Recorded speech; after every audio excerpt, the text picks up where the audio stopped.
Her i Fredensborg-husene, der ligger spiserummet jo som en del af fælleshuset.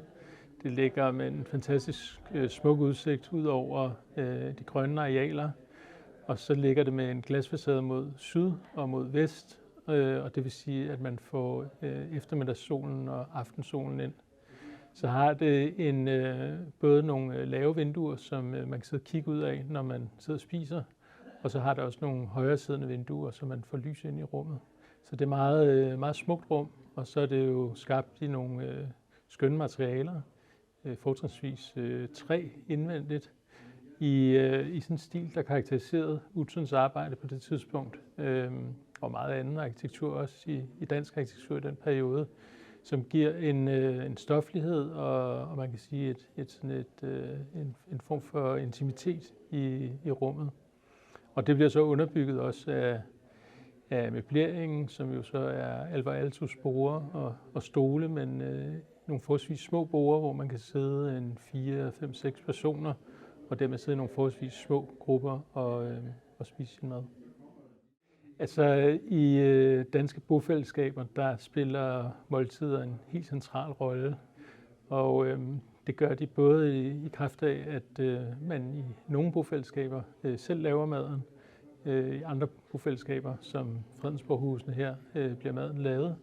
Men det med at sidde sammen om fælles måltid, det er rigtig vigtigt for fællesskabet og for, at man mødes i hverdagen, at man mødes lidt sådan på kryds og tværs af, hvordan man bor. Og der har man jo her i Fredensborg-husene et virkelig skønt fællesrum, som er dedikeret til, at man kan sidde og mødes til aftenmåltider. I andre bofællesskaber, der laver man mad selv. Nogle steder, der dyrker man også maden selv. Og der kan man sige, der får det sådan en endnu større vægt, det her med måltidet. Men det er sådan et omdrejningspunkt, kan man sige, for bofællesskaber generelt i Danmark.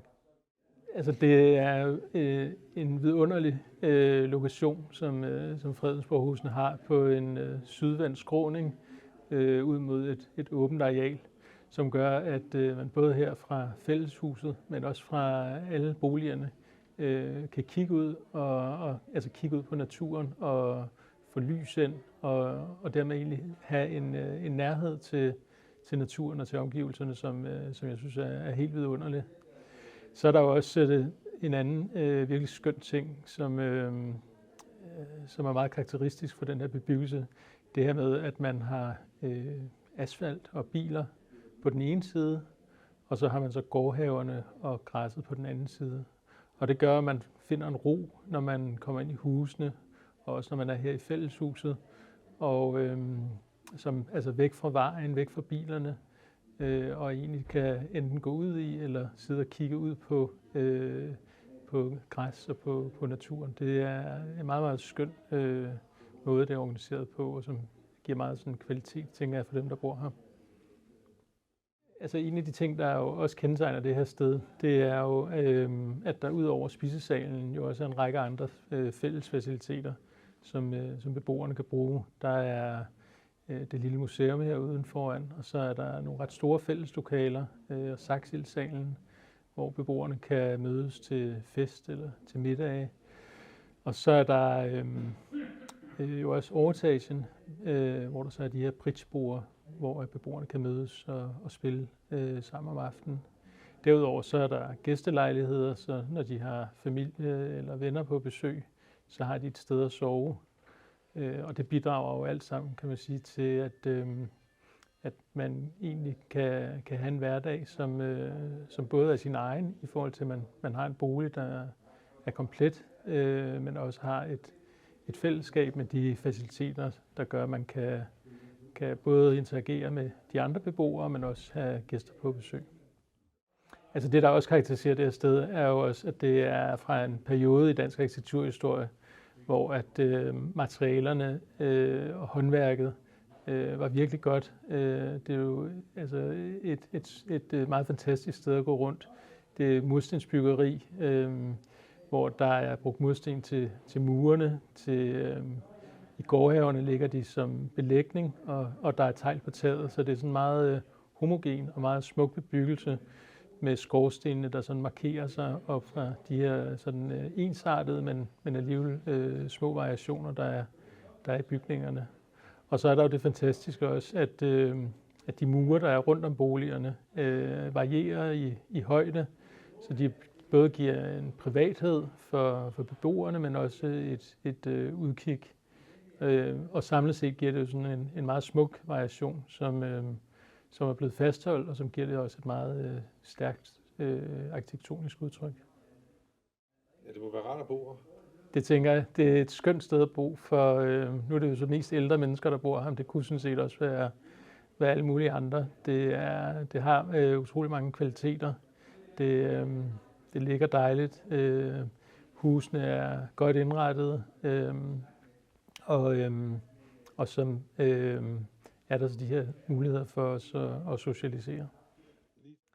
Altså de enkelte huse udspringer fra en idé om egentlig at skabe en gårdhavehus. Det er i hvert fald den ene halvdel af huset, den anden halvdel er så rækkehuse, men gårdhavehusene var noget, Utzon havde arbejdet med i første omgang i et konkurrenceprojekt, der hed Privatliv, som jo egentlig er meget sigende for det udtryk, de også har her i Fredensborg. Det her med, at man kan være sig selv, at husene vender ind mod sig selv og er forholdsvis lukkede ud mod gaden i hvert fald. Og så har de jo alle sammen altså 2 arme, kan man sige, eller 2 vinger. Den ene, hvor der er toilet og soveværelser, og den anden, hvor der så er dagligstue, spisestue, og så med køkkenentré som ligesom omdrejningspunktet. Og det gør jo også, at man i hverdagen har en ret sådan tydelig opdeling af boligen, der hvor man er i sine vågne timer, og der hvor man er, når man sover. Og det tror jeg giver en god ro og en god rytme til huset. Og så er det jo sådan, at uanset om gårdhavehuset vender mod sydøst eller sydvest, så har beboerne en stue, der vender mod syd. Og det vil sige, at mange af dagens timer har sollys direkte ind, hvilket både er skønt, men også selvfølgelig godt i forhold til at få dagslys ind og sådan. Rækkehusene er også skønne, og de har jo noget mere lofthøjde, da de har 2 etager i dele af det. Udfordringen der er jo så også, at de har en trappe, hvilket gør dem mindre egnet til ældre beboere. Men selve rummene fejler ikke noget, de er skønne. De er også lavet efter nogle idealer, som vi nok ikke helt har i dag.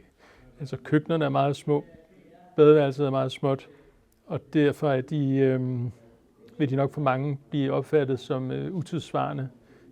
Men fra sådan en arkitektfaglig synspunkt, så er det nogle skønne rummeligheder, der er. Og jeg fornemmer også, at dem, der bor der, er glade for det.